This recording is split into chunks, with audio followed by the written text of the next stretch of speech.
हरे कृष्णा, राधे राधे। स्वागत है आप सभी का एक बार फिर से हमारे चैनल टू पिंकी शॉर्ट्स में। कैसे हैं आप सभी लोग? आशा करती हूँ आप सभी अच्छे होंगे, खुश होंगे और स्वस्थ होंगे। कमेंट सेक्शन में बताया कीजिए आप सभी कैसे हैं और साथ में राधे राधे भी लिखा कीजिए। अच्छा लगता है मैं पढ़कर और ये जानकर आप सभी अच्छे और हमारे वीडियो के माध्यम से हमारे साथ जुड़े हुए भी हैं। फ्रेंड्स, आज की वीडियो में हम जानेंगे सुबह में मुख्य द्वार पर जल कैसे डालना चाहिए और इससे जुड़ी सारी जानकारी को हम विस्तार से जानेंगे, क्योंकि कोई भी काम हम अपने घर के अच्छे के लिए करते हैं और अगर कार्य को हम करने में कोई गलती करते हैं जाने अनजाने में, तो हमारे साथ अच्छे के बजाय गलत होता है और हम ये सोचते हैं कि हमारे साथ ऐसा क्यों हो रहा है, जबकि हम तो सारे कार्य कर रहे हैं। तो आज की वीडियो में हम सारी चीज़ों को जानेंगे जो मुख्य द्वार से जुड़ी हुई है। वीडियो स्टार्ट करने से पहले मैं आप सभी से रिक्वेस्ट करना चाहूँगी, अगर आपने अभी तक हमारे चैनल को सब्सक्राइब नहीं किया है तो प्लीज़ हमारे चैनल को सब्सक्राइब कर लें, बेल आइकन को भी प्रेस कर लें ताकि हमारे आने वाली नई वीडियो की नोटिफिकेशन आप तक जाती रहे।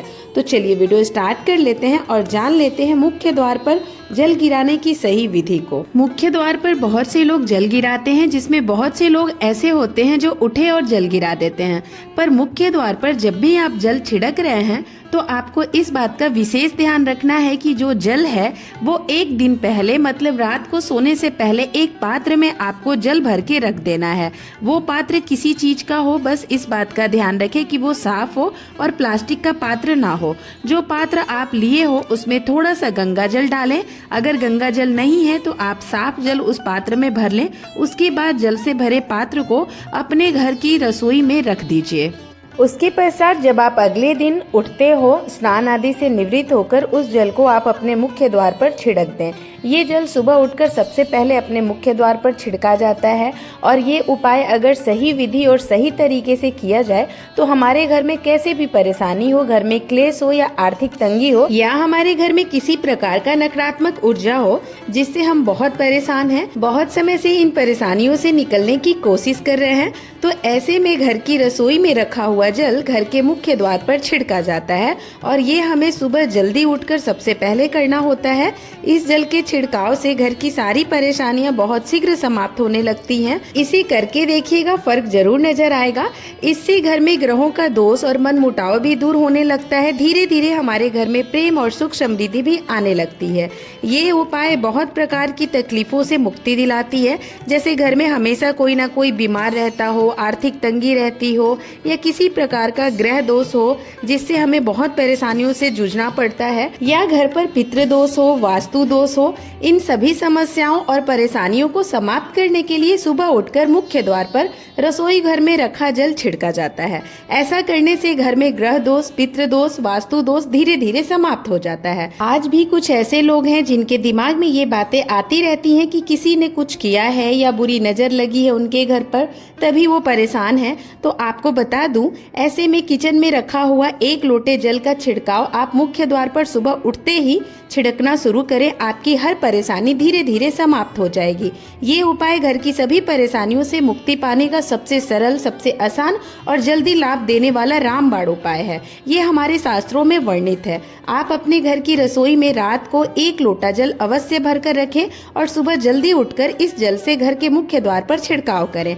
ध्यान रखें कि इस जल को सूर्योदय से पहले ही आपको छिड़कना है। अब बहुत से लोग ये सोच रहे होंगे कि इस जल को स्नान करने के बाद छिड़कना है या ऐसे ही, तो मैं आपको बता देती हूँ, जरूरी नहीं है कि आप स्नान करके ही ये कार्य करें। अगर संभव हो तो आप स्नान करके करें या ऐसे ही करें, पर इस बात का ध्यान रखें कि ये उपाय आप अपने घर की परेशानियों को दूर करने के लिए कर रहे हैं, तो इसे सच्चे मन और विधि से हर दिन करें। और जल गिराते समय माँ लक्ष्मी का ध्यान कीजिए, क्योंकि कहा जाता है कि सुबह सुबह माँ लक्ष्मी प्रत्येक व्यक्ति के द्वार पर जाती हैं और जिन व्यक्ति ने अपने घर के मुख्य द्वार पर जल का छिड़काव किया हुआ रहता है तो उनके ध्यान करने से माँ लक्ष्मी उनके घर में प्रवेश कर जाती हैं। और जब भी आप जल का छिड़काव कर रही हैं तो आपको जल छिड़कने के बाद माता लक्ष्मी का ध्यान करते हुए कहना है कि माँ लक्ष्मी, मैं आपका स्वागत करती हूँ, आप आकर हमारे घर घर में रहें। अब हम जान लेते हैं कि ये कार्य करने से पहले हमें घर में झाड़ू लगा लेनी है या पहले इस कार्य को करना है, क्योंकि बहुत से लोगों के मन में ये बात आएगी। तो मैं आपको बता देती हूँ, जब भी आप सोकर उठे तो सबसे पहले आप अपने बिस्तर पर बैठे हुए ही अपनी दोनों हथेलियों को जोड़कर उसके पश्चात दोनों हथेलियों को सामने रखकर देखिए, क्योंकि हमारी हथेली में माँ लक्ष्मी का वास होता है, इसलिए हमें माँ लक्ष्मी का ध्यान करना चाहिए। उसके साथ 5 देवताओं का ध्यान किया जाता है। उनमें से माँ दुर्गा, भगवान शिव, भगवान श्री हरि विष्णु, भगवान गणेश और भगवान सूर्य, इन 5 देवताओं का ध्यान करके हमें हथेलियों को देखना है। एक मंत्र भी पढ़ते हैं, उसके लिए मैं अलग से वीडियो बनाऊंगी। आप अपने इष्ट देव का भी ध्यान कर सकते हैं। उसके बाद दोनों हाथ जोड़कर सभी देवी देवताओं को प्रणाम करें और अपने हाथ से धरती का स्पर्श करें। जब भी आप सुबह अपने बिस्तर से नीचे पैर रखें, उससे पहले धरती माँ को स्पर्श करके प्रणाम करें, जो 3 बार या 2 बार कर सकते हैं आप। उसके बाद आप अपना दाहिना पांव पृथ्वी पर रखें। इसके बाद आप अपने रसोई घर में जाकर वहां से जल को लेकर अपने घर के मुख्य द्वार पर जाएं और जल का छिड़काव करें। उसके बाद आप अपने डेली दिनचर्या को करें। झाड़ू लगाना, स्नान करना, भगवान की पूजा आदि कार्यों को आप करें। जल छिड़कने के बाद अगर लोटे में जल बच जाता है तो उसे जल में मिलाकर उस जल से अपने घर के दहलीज को साफ कर सकती हैं। और जो लोग फ्लैट में रहते हैं या एक ही कमरे में रहते हैं किराए पर, तो आप जल का छिड़काव अपने रूम या जो भी आपके आने जाने का दरवाजा हो वहाँ कर सकते हैं और वहीं दीप दान भी कर सकते हैं, क्योंकि वही स्थान आपके लिए मुख्य द्वार माना जाएगा। बहुत सी महिलाओं के मन में ये एक प्रश्न रहता है कि मासिक धर्म में ये कार्य महिलाएं कर सकती हैं या नहीं कर सकती हैं। तो देखिए, अगर आपके घर में ऐसी प्रथा है कि मासिक धर्म में आप रसोई घर में नहीं जा सकती तो आप ना करें। अगर रसोई घर में जा सकती हैं तो आप जल छिड़काव वाला कार्य कर सकती हैं, परंतु ऐसे में आप दीपदान या कोई पूजा नहीं कर सकती। अब हम जान लेते हैं घर के मंदिर में रखे जल का क्या करें। मंदिर में प्रतिदिन 1 लोटा जल अवश्य रखें, क्योंकि जल एक ऐसी चीज होती है जिसमें सभी प्रकार की एनर्जी आती है।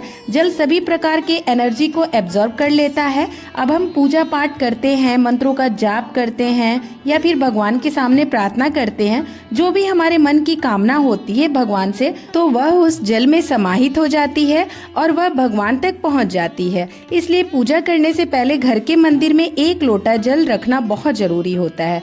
शास्त्रों के अनुसार घर के मंदिर में 1 लोटा जल हमेशा रखा होना चाहिए, तभी आपको अपनी पूजा का संपूर्ण फल मिलता है। अगले दिन इस जल का क्या करना है, तो अगले दिन जब आप पूजा करने जाएं तो इस जल को हटा लें और नया जल रखें, मतलब ताजा जल रखें। और हटाए हुए उस जल को आप अपने घर के सारे कमरों में, मतलब पूरे घर में छिड़काव कर देना है। इससे आपके घर का शुद्धिकरण हो जाता है, क्योंकि वो जल बहुत ही पॉजिटिव एनर्जी से भरा हुआ होता है। इससे हमारे घर की बीमारी धीरे धीरे दूर होने लगती है और हमारे घर में किसी भी प्रकार की नकारात्मक ऊर्जा कभी प्रवेश नहीं करती।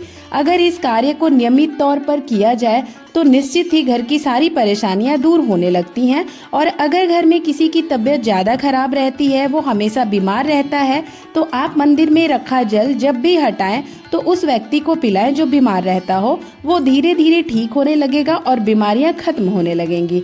इस कार्य को करने में ना तो कोई अलग से खर्च होते हैं, ना ही बहुत समय लगता है, पर विश्वास से करें तो इसका असर आपको जरूर देखने को मिलता है। आशा करती हूँ मेरी वीडियो के माध्यम से बताई गई जानकारी आप सभी के लिए यूजफुल होगी। वीडियो अच्छी लगी हो तो वीडियो को लाइक, कमेंट एंड शेयर करना बिल्कुल भी नहीं भूलिएगा। मैं एक बार फिर से आप सभी से रिक्वेस्ट करना चाहूँगी, अगर आपने अभी तक हमारे चैनल को सब्सक्राइब नहीं किया है तो प्लीज़ हमारे चैनल को सब्सक्राइब कर लें, बेल आइकन को भी प्रेस कर लें, ताकि हमारे आने वाली वीडियो की नोटिफिकेशन आप तक जाती रहे। हमारे वीडियो में लास्ट तक बने रहने के लिए आप सभी का दिल से धन्यवाद। अब मैं आप सभी से विदा लेना चाहूँगी। मिलती हूँ अगली वीडियो में और भी नई जानकारी के साथ। तब तक के लिए आप सभी को राधे राधे, जय श्री राधे।